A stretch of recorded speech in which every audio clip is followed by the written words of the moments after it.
하나님 말씀은 출애굽기 13장입니다. 출애굽기 13장 17절에서 22절입니다. 교독하겠습니다. 바로가 백성을 보낸 후에 블레셋 사람의 땅의 길은 가까울지라도 하나님이 그들을 그 길로 인도하지 아니하셨으니 이는 하나님이 말씀하시기를 이 백성이 전쟁을 하게 되면 마음을 돌이켜 애굽으로 돌아갈까 하셨음이라. 그러므로 하나님이 홍해의 광야 길로 돌려 백성을 인도하시 이스라엘을 지어 나올 때 모세가 요셉의 유고를 가졌으니 이는 요셉이 이스라엘 자손으로 단단히 맹세하게 하여 이르기를 하나님이 반드시 너희를 찾아오시리니 너희는 내 유고를 여기서 가지고 나가라 하였음이더라. 곳을 떠나서 광야 끝 에담의 장막을 여호와께서 그들 앞에서 가시며 낮에는 구름 기둥으로 그들의 길을 인도하시고 밤에는 불 기둥을 그들에게 비추사 낮이나 밤이나 진행하게 하시니 낮에는 구름 기둥 밤에는 불 기둥이 백성 앞에서 떠나지 아니하니라. 아멘. 기도하겠습니다. 주님의 은혜를 참으로 감사드립니다. 이런 시간에 주님 앞에 나와서 찬양하고 기도하며 주님의 말씀을 읽습니다. 가장 복된 이 시간에 주님께서 저희와 함께하여 주시옵소서. 저희들 심령 가운데에 우리 주님의 능력과 위로와 사랑이 가득하도록 역사하여 주시옵소서. 저희 마음이 큰 힘과 또 기쁨과 감사로 넘치도록 도와주시고 우리 주님 주시는 힘으로 말미암아 믿음으로 또한 승리하는 하루가 되도록 도와주시옵소서. 예수님의 이름으로 기도합니다. 아멘. 출애굽입니다. 생명으로 가는 길.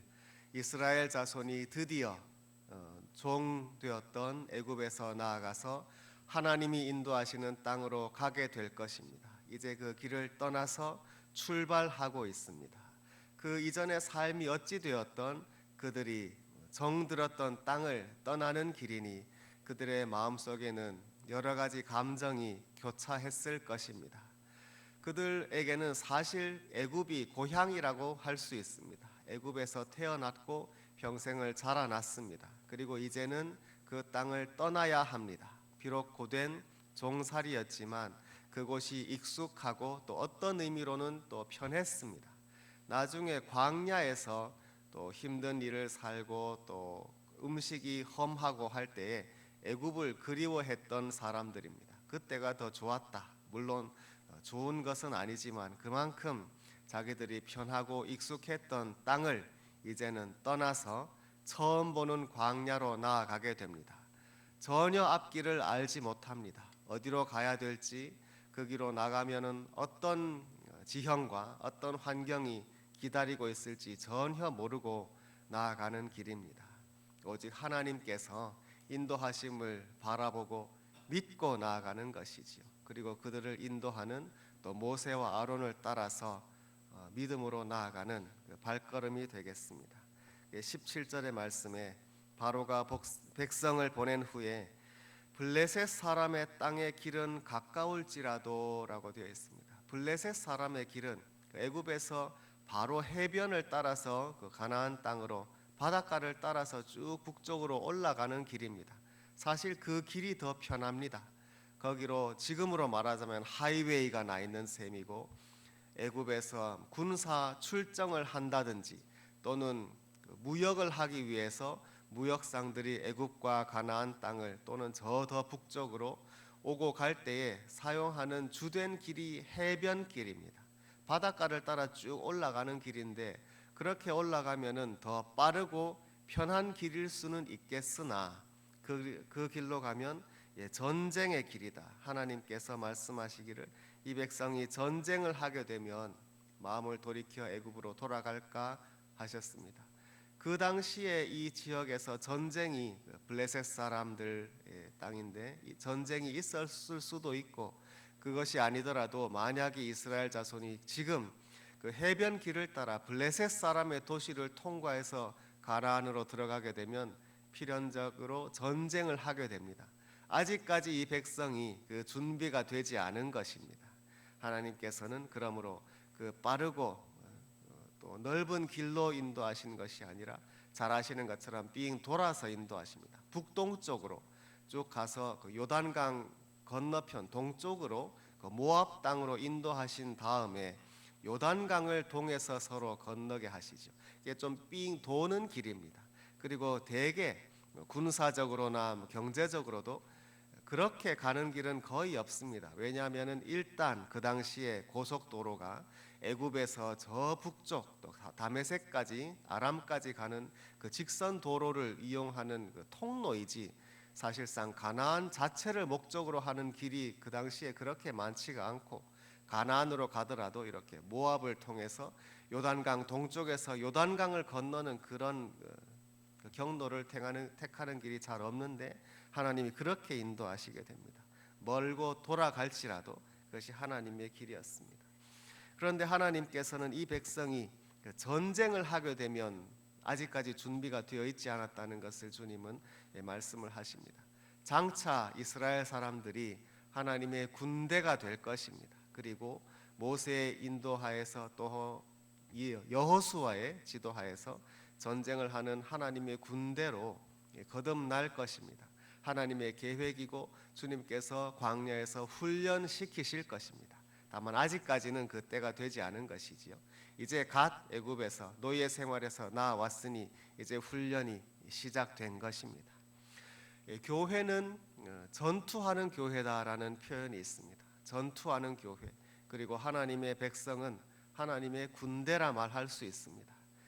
민수기에서 하나님께서 광야에서 백성들의 수를 계수하신 것도 군대를 계수하신 것입니다.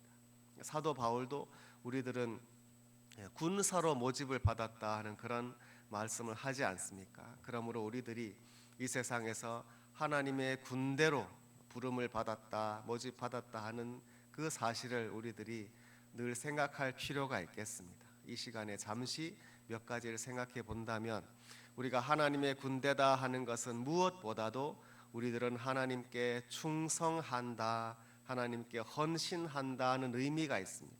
우리들은 하나님께 충성하고 헌신합니다. 주 예수님께 드려진 사람들입니다. 사도 바울의 말씀에 군사로 모집받은 사람은 그 자신을 기쁘게 하지 않고 모집한 자를 기쁘게 한다 그랬습니다. 군사로 모집을 받았는데 자기 일에 연연하는 사람은 없습니다. 군대로 들어와서 훈련받고 있고 전투에 나가려고 하는데 지금 집에 무슨 바쁜 일이 있는 거예요. 그래서 나 좀 집에 갔다 오겠습니다. 그러는 군사는 없습니다. 그렇게 한다면 준비가 전혀 되지 않은 군사이지요. 우리들이 주님께 바쳐지고 주님께 충성하고 주님께 헌신하는 사람들이다 하는 것은 나의 일은 나중입니다. 주님의 일이 먼저이고 주님께 헌신하는 것이 첫 번째입니다. 그 다음에 할 수 있으면 나의 일을 하는 것이지만 결코 나의 일이나 내 계획이 주님의 일보다 먼저 오지 않습니다. 헌신하는 사람들.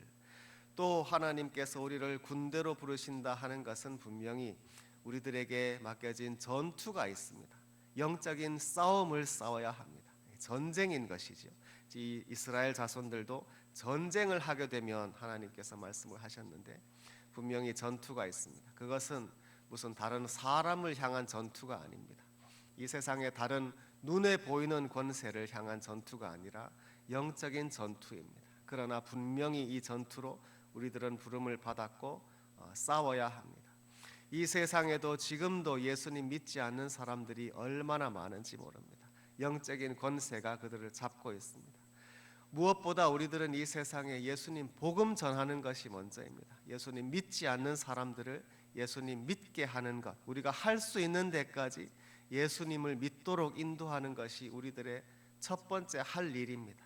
그런 의미에서 우리들은 늘 영적인 전투로 부름을 받았습니다. 이 세상에 수많은 사람들 가운데 아직 예수님 믿지 않는 사람들이 많지만 예수님의 복음을 어쩌면 제대로 듣지 못했을 수도 있습니다. 사실은 미국도 그렇고 한국도 그렇고 예수님 이름 안 들어본 사람이 누가 있겠습니까? 기독교의 기본적인 메시지가 어떠하다는 것을 대략은 다 알 것입니다. 그럼에도 불구하고 그 복음을 정작 제대로 들어본 사람은 또 많지 않습니다.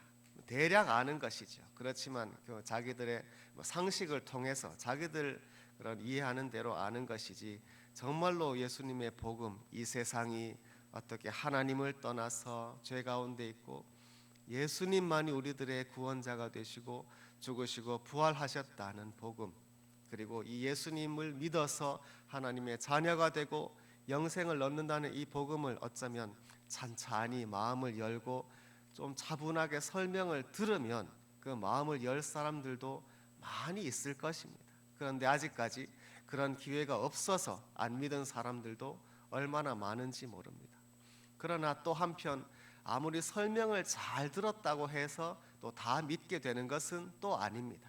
결국 주님의 복음은 사람의 마음으로 이해하는 것이 아니라 또 말씀을 받아서 믿음으로 받아들이는 것이기 때문에 똑같은 말씀을 잘 설명을 받아도 어떤 사람은 마음을 열고 어떤 사람은 결국 안 믿을 것입니다. 그럼에도 불구하고 우리들은 이 세상 사람들에게 한국이든 미국이든 어디든 주님의 복음은 이런 것이다 하고 잘 설명해 줄 책임이 있습니다. 먼저 믿은 사람으로서 우리들에게 주어진 의무입니다. 그 때를 위해서 우리가 성경책을 읽는다, 그렇게 말할 수 있습니다. 우리가 성경을 읽고 기도하고 또 말씀을 배우는 것은 다른 나 자신을 위한 것도 물론 크지만 또 언제라도 복음이 필요한 사람에게 예수님에 대해서 설명을 잘 해야 되기 때문에 그 준비됨을 위해서 우리들이 또 성경을 읽습니다. 그래서 언제라도 내가 아는 사람이건 또 잘 모르는 사람이건 필요하다면 그 사람이 예수님을 찾을 때, 갈급한 사람이 있을 때 복음을 들어보시오 하고 언제라도 준비가 될 수 있도록 성경도 더 열심히 읽고 또 기도하는 우리가 되기를 바랍니다. 영적인 전쟁, 우리들이 늘 준비되어서 이와 같은 주님께서 잘 훈련하시고 또 주님께서 사용하실 만한 군대로 쓰임 받기를 바랍니다. 또 우리들이 주님의 군대다, 결국 우리들에게는 최후 승리가 있습니다. 전쟁에 나가는 군인에게 가장 좋은 소식은 승리의 소식이 아니겠습니까?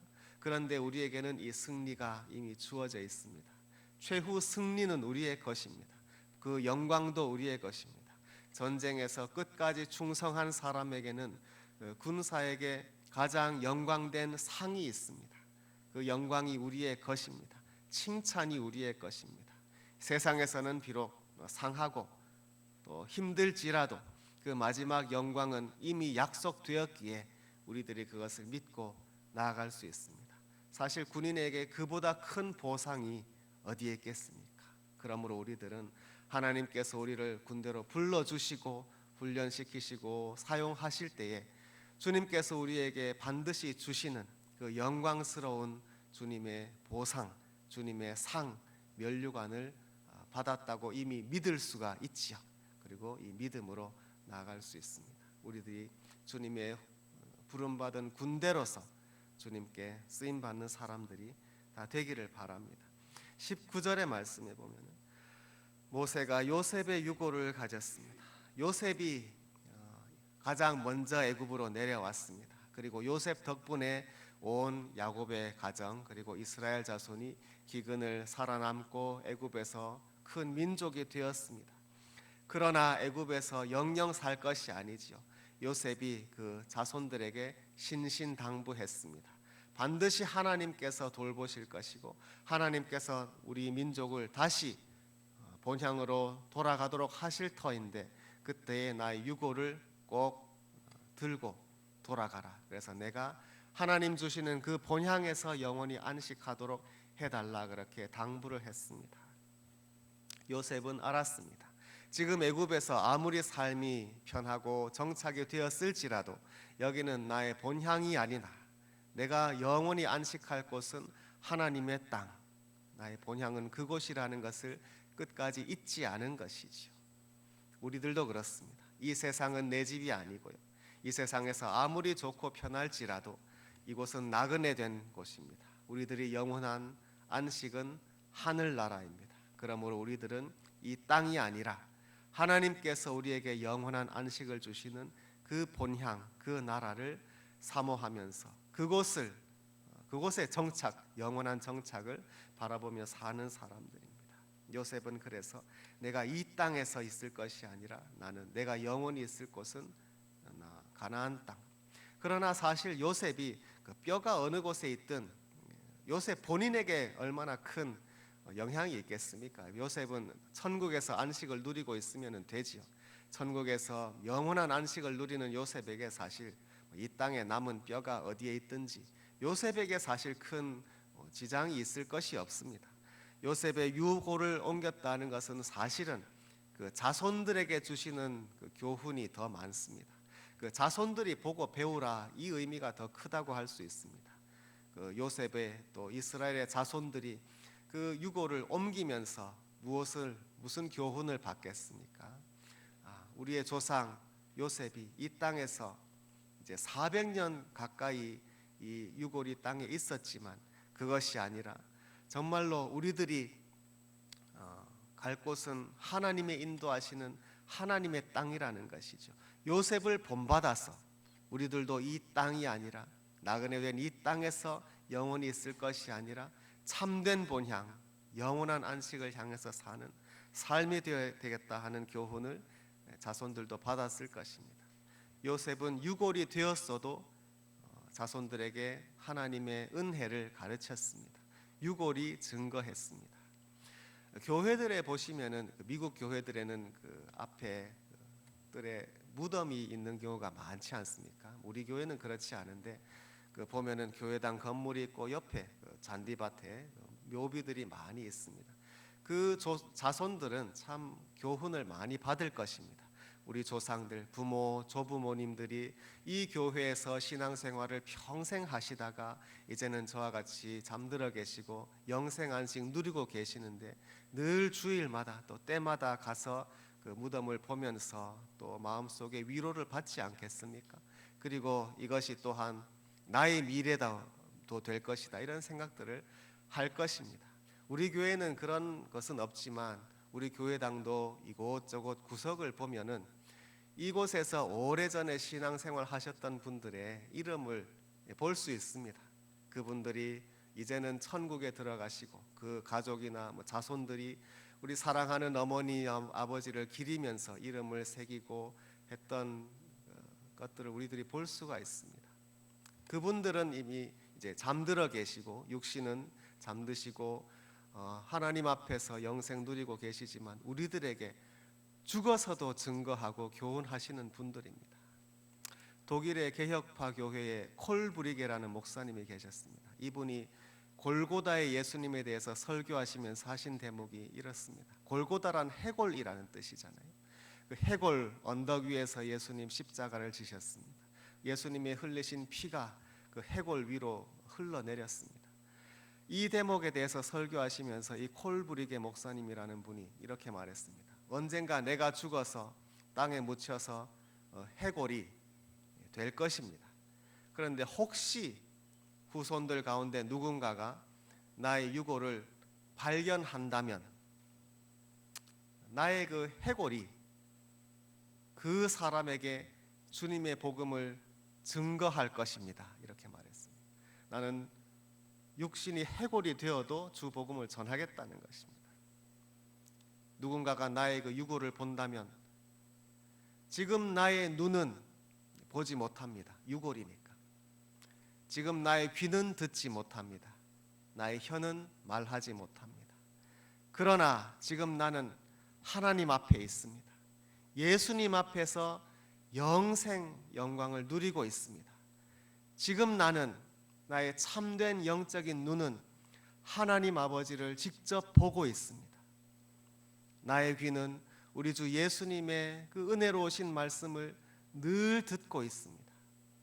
나의 혀, 이 참된 혀는 지금 이 땅의 혀는 없어졌지만 하나님 앞에 있는 나의 혀는 지금도 영원히 우리 하나님을 찬송하고 있습니다.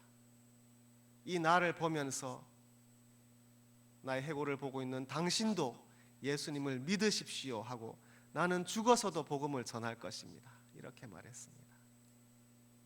우리들은 사나 죽으나 주의 복음을 전하는 사람들입니다. 이 세상에 살아있을 때는 나의 삶으로, 나의 행하는 길로, 나의 행동과 말로 주님의 복음을 전합니다. 주님 오시기 전에 우리가 죽는다면 우리도 반드시 땅에 묻히고 잠들 것인데, 육신이 다 없어지고 육월만 남을지라도 우리들은 주의 복음을 증거할 것입니다. 나의 집은, 참된 집은 여기가 아니라 하나님 나라가 나의 영생 집이라고, 나는 지금 그곳에서 하나님 앞에서 영생의 영광을 누리고 있다고 증거할 것입니다. 사나 죽으나 오직 주 예수님만 전하는 저와 여러분이 되시기를 바랍니다. 오늘 본문 또 하나님께서 21절에 여호와께서 그들 앞에서 가시며 낮에는 구름 기둥, 밤에는 불 기둥으로 인도하셨습니다. 잘 아시는 말씀이시죠. 구름은 하나님의 임재를 상징합니다. 성경에서 하나님 나타나실 때 구름이 있습니다. 그리고 다른 천사나 어떤 다른 존재가 나타날 때 구름이 나타나지 않습니다. 구름은 하나님을 상징해요. 우리 주 예수님께서 구름 타고 다시 오신다는 말씀이 그래서 깊은 의미가 있습니다. 낮에는 구름 기둥으로 하나님이 인도하셨고, 또 밤에는 불 기둥이라. 구름이나 불은 가만히 있지 않습니다. 사진으로 찍어 놓으면 가만히 있는 그림이겠지만, 구름도 불도 늘 살아서 움직이고 또 타오르는 그와 같은 불입니다. 하나님의 생명력, 하나님께서 늘 살아계시고 그 백성들 가운데 함께 하십니다. 특히 밤에는 그 불 기둥으로 백성들을 비추시지요. 그래서 갈 길을 인도하시고 또 빛이 되어 주시고 또 따뜻하게 하십니다. 그 백성들이 하나님의 능력을 체험하는 것입니다. 야외에 있을 때 작은 모닥불이나 피울 수 있겠지만, 어떻게 이 많은 수백만 되는 백성들을 또 비추는 이런 거대한 불기둥이 아마 하늘까지 닿았을 것인데, 그 놀라운 광경이 아니겠습니까? 그 광경을 보면서 하나님의 능력은 정말로 얼마나 크신지를 깨달았을 것이고, 그 하나님의 능력이 주님의 백성과 함께 있고 그들을 돌보시고 보호하신다는 것을 체험하였습니다. 하나님의 능력이 우리와 함께 하시니 두려울 것이 없다. 하나님께서 변치 않고 영원히 우리를 돌보시니 우리들은 비록 처음 가는 광야 길이라도 두려워하지 않는다 하는 믿음을 주의 백성들이 배울 수가 있었습니다. 하나님께서 이와 같이 선하신 뜻으로 낮에는 구름 기둥, 밤에는 불 기둥으로 인도하시고 밤낮을 떠나지 아니하셨습니다. 우리와 함께 하시는 주님, 주님의 능력과 또 주님의 위로와 보호하심이 늘 우리와 함께 있습니다. 우리들이 그것을 확실히 믿는 사람들입니다. 매일매일이 우리들의 삶이 이와 같이 동행하시는 주님 가운데에 믿음으로 형통하게 되기를 간절히 축원합니다. 함께 잠시 기도하겠습니다.